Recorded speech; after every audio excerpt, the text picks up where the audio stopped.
Well, yes, 10 years ago, our first guest was a college student who was struggling to make ends meet. Today, as we mentioned, he's a multimillionaire who wants to share the secrets of his success with the masses. Alex Morton, author of Dorm Room to Millionaire, How to Dream Big, Believe Big, and Achieve Big, joins us now. Hey, Alex. Hey, good morning. How you guys doing?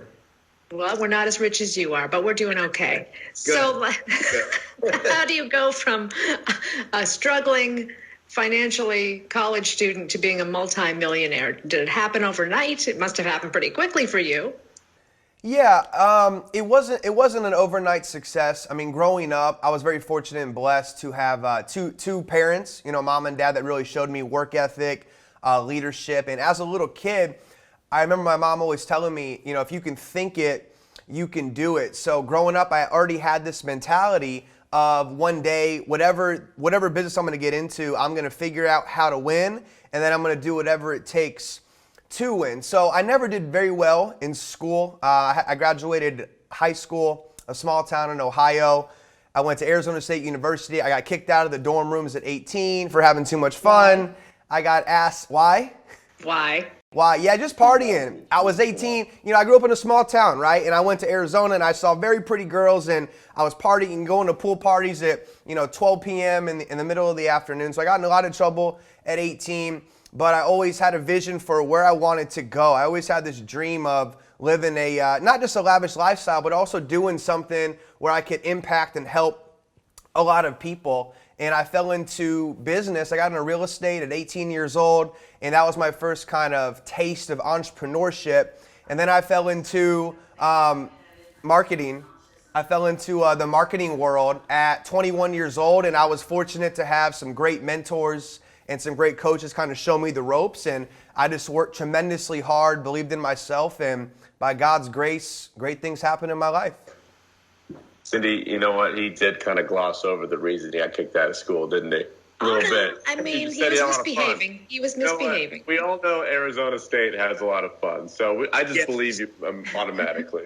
I want to get your take on our generation, the Millennials. The baby boomers love to make fun of us. And now the Gen Zers, was trending on Twitter last week, like to make fun of our generation. How do you think, are we characterized properly or improperly?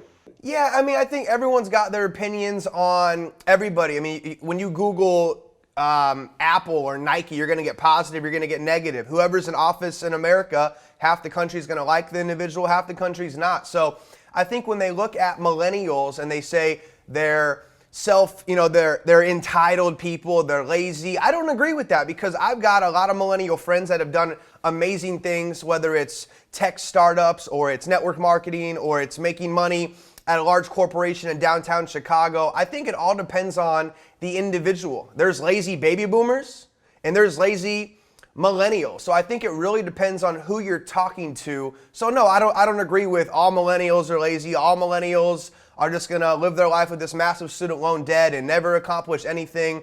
I don't buy into that narrative, because I believe that no matter what decade you're born in, if you have a high level of desire for success, you're going to figure it out, and you're going to go out there and make it happen in this world one way or another. Alex, even before COVID-19 hit, millennials were on the way to making less money than their parents did, which is really shocking. How do people keep their spirits up and stay positive and look to do better, especially during these times when it's tough to get a job?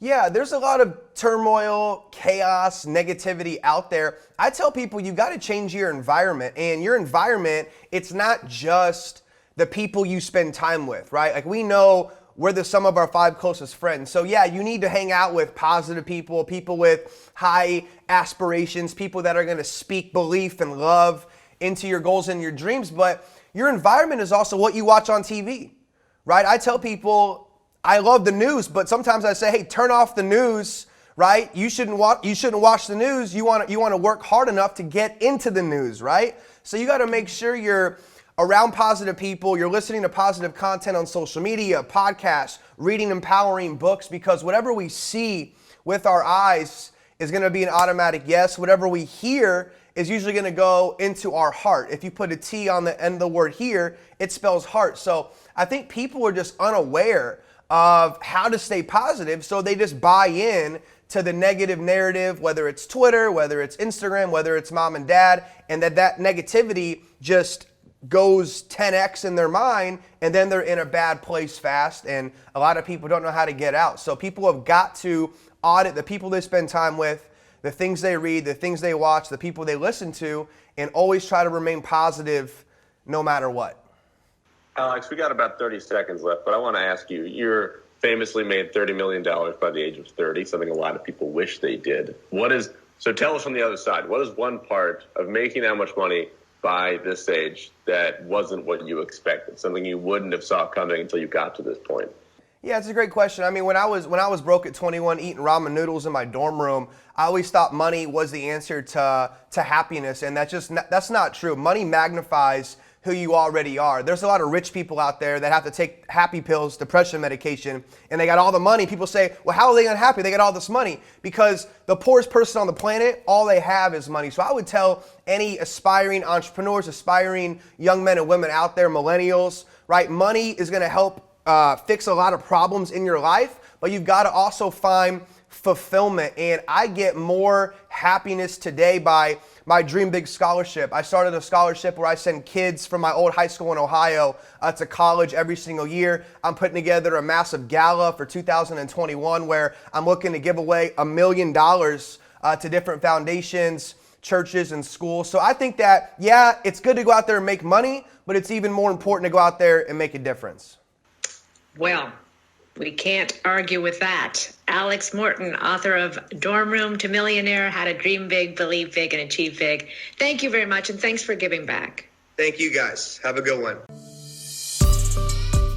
Thank you for watching this video. For more exclusive content on how to be, do, and have anything you desire, make sure to subscribe to my channel. Click below for the next video. Let's go.